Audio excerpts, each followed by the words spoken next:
آج آپ نے وہ بڑی مصیبت پڑی ہوئی، کل سے بڑی بحثیں شروع ہو گئی ہیں جب سواتی صاحب کا بیان آیا اور اس میں بہت لیدے شروع ہو گئی.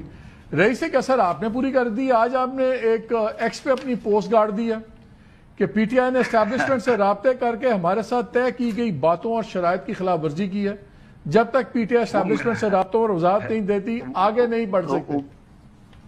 میرا کہنا یقیناً یہ ہو سکتا ہے، مگر یہ وہ ایکس پہ جو ہے نا وہ پوسٹ میں نے نہیں گڑی ہے، پتہ نہیں کون سا فیک اکاؤنٹ ہے، کسی اور کا ہے. اچھا یہ آپ کا نہیں ہے؟ یہ میرا نہیں ہے، تصویر میری لگی ہے. اچھا جو بھی اس کو ڈیل کر رہا ہے وہ پارٹی لائن سے باہر نہیں جاتا، یہ ایک عجیب سی بات ہے. تو لیکن آپ اس سے ایگری کرتے ہیں، اس آپ کے یہ خیالات سے متفق ہیں آپ؟ میں تھوڑے سے نرم لہجے کے ساتھ اس پہ ویسے اس میں آپ کے ماضی میں بھی آپ کا خیر یہ سٹانس تھا. علی ظفر صاحب نے ایک پروگرام میں بات کرتے ہوئے آج آسما کے انہوں نے اس پہ کلیریفیکیشن دی، ذرا سن لیں شاید آپ کی تسلی ہو جائے. بالکل ملاقات آج ہوئی. انہوں نے کہا کہ جہاں تک تعلق ہے ہمارا مذاکرات کا یا کوئی ڈائیلاگ کا جو سواتی صاحب نے جو کیا تھا وی لاگ، اور اس میں نے پوچھا ان سے کہ آپ نے کیا انسٹرکشن دی تھی، انہوں نے یہی کہا کہ ہاں میں نے کہا تھا کہ اگر ملک اور قوم کے لیے ضرورت ہے کسی قسم کی مذاکرات کی یا ڈائیلاگ کی تو وہ ضرور ان کو میں نے پرمیشن دی ہے. اس میں میں نے بڑا واضح طور پہ یہ کہا ہے کہ میرا ذاتی کوئی اس میں مفاد نہ ڈھونڈا جائے نہ بات کی جائے. سن لیا. اب آپ کیا کہتے ہیں؟ تسلی ہوگی آپ کی؟ نہیں، وہ مجھے تسلی ہے. وہ اس میں ایسا ہے کہ خالی سواتی صاحب کا وہ نہیں آیا اسٹیٹمنٹ، علی امین صاحب کی جو ہے 2.5 گھنٹے 3 گھنٹے کی جو ملاقات ہے وہ تھی، پھر وہ ڈاکٹرز والا قصہ تھا، تو یہ سارا کچھ تھا. اور اچھا اس سے پہلے ہمارے اندر پارٹی کے اندر یہ بات ڈیبیٹ ہوئی ہے. اس وقت فیکٹ تو یہی ہے کہ اگر کسی کے پاس اسٹیٹ پاور ہے تو وہ جے یو آئی ہے، اور ہم یہ نہیں چاہتے. یہ ہم نے پہلے ڈیبیٹ کیا ہے کہ کوئی ہماری اسٹیٹ پاور کو استعمال کر کے اسٹیبلشمنٹ کے ساتھ اپنی بارگیننگ کی جو ہے نا کے معاملات بہتر بنائے. یہ ہم نے اس لیے یہ کنڈیشن رکھی تھی، اور وہ جو ہم نے کنوے کیا تھا، جو میرے ساتھ اسد کیسر صاحب تھے ان کو کنوے کیا تھا، اور باقاعدہ نوٹس لیے تھے.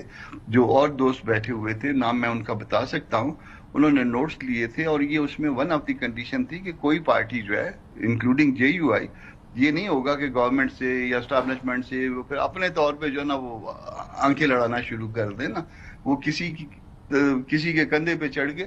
تو یہ جو ہے نا وہ پھر اب یہ جو عید کے تیسرے دن سے معاملات شروع ہوئے ہیں، سواتی صاحب کی وہ قرآن شریف اٹھا کے وہ جو آ گئی ہے سب کچھ، تو اب ہم کو پھر جو ہے نا کہ بھائی ہم تو اپنی تحریک تو ہم چلا سکتے ہیں، ہم خود چلا سکتے ہیں، ہمارا تو کوئی پرابلم نہیں ہے. تو یہ ایک طرف جو ہے نا وہ بات کر رہے ہیں. اچھا ایک اور چیز جو ہم کو جو ڈسٹرب کرتی ہے، جس اتحاد میں آلریڈی یہ ہیں، کیا ان کو اعتماد میں لیا یہ سب کچھ کرنے سے پہلے؟ یہ بھی ایک سوال ہے.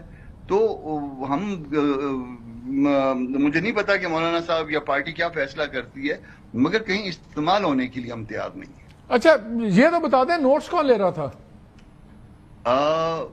ان کی بہت محترم نام ہے، نام میں بتا سکتا ہوں، حسین صاحب تھے. اچھا کامران بھائی ایک بات تو بتائیں، سندھ کا ایشو چل رہا ہے پانی کے اوپر، وہ بڑا ایزیلی ڈویبل ہے. اگر نیٹ میٹرنگ سسٹم گورنمنٹ لگا دے تو بحث ختم ہو جاتی کہ صوبے کا کتنا پانی کہاں جا رہا ہے، وہ بھی کلیئر ہو جائے گا. کاؤنسل آف کامن انٹرسٹ بلا کے اس کے اندر آپ اس مسئلے کو حل بھی کر سکتے ہیں. کے پی کے اندر اب یہ منرلز والے ایشو پہ آج یہ لوگ نہیں آئے. کہ بھئی کچھ لوگوں کا خیال یہ بھی ہے کہ پیپلز پارٹی اور پی ٹی آئی شاید ان پروجیکٹس پہ خاص طور پہ سٹانس لیتے ہیں جس کے اندر ان کو یہ لگے کہ یہ ہائبرڈ رجیم کے ماڈلز ہیں، پیورلی پولیٹیکل گورنمنٹ کے نہیں ہیں. تو شاید یہ میسیجنگ بھی ہو رہی ہے. آپ کے خیال میں یہ میسیجنگ ہو رہی ہے، ڈیلیبریٹ میسیجنگ ہو رہی ہے ان دونوں چیزوں پہ، کہ یہ بس چانس کی بات ہے کہ اوپر نیچے دو چیزیں ہو گئی ہیں؟ نہیں، یہ جو پانی والا مسئلہ ہے اس میں تو زرداری صاحب موجود تھے، اور امپلائڈ یا ایکسپریس کنسنٹ تھی کہیں نہ کہیں. بعد میں جے یو آئی نے کمپرسنوں نے شور مچایا، تو اس کے بعد جو نا پھر وہ انہوں نے بھی شور مچانا شروع کر دیا. تو اس میں تو ایشو یہ ہے. باقی جہاں پہ یہ باقی پرابلم ہے اس کے معدنیات والوں کی، دیکھیے یہ ڈیوالو سبجیکٹ ہے. ڈیوال سبجیکٹ میں انٹر ہو رہے ہیں. میں یہ نہیں کہتا کہ پی کے سی ایم نے جو کچھ کیا وہ اچھا کیا، مگر جو ہمارے سی ایم نے کیا وہ بھی اچھا نہیں کیا. ہم اپنے ہاتھ کاٹ کے جو ہے وہ پکڑا رہے ہیں، اور جو کچھ ہمارا ہے وہ بھی دے رہے ہیں.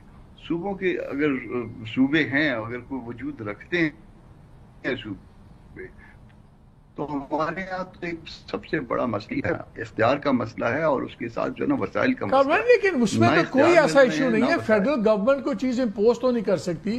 جو بھی ایگریمنٹس ہوں گے اس میں پروونشل گورنمنٹس بیٹھیں گی، وہ بھی پارٹ آف نیگوسیشنز ہوں گی، سب کچھ. پھر ایک سوال یہ بھی اٹھتا ہے کہ ہم ہر کوئی بات کرتا ہے دیکھیں جی یہ شاید سودا ہو جائے گا، سستا ہو جائے گا. 75 سال سے ایکسپلوریشن نہیں ہو رہی، اور اگر اسی طرح حالات چلتے رہے تو اگلا 150 سال بھی نہیں ہوگی. تو اس کا کیا فائدہ ہے سب کو؟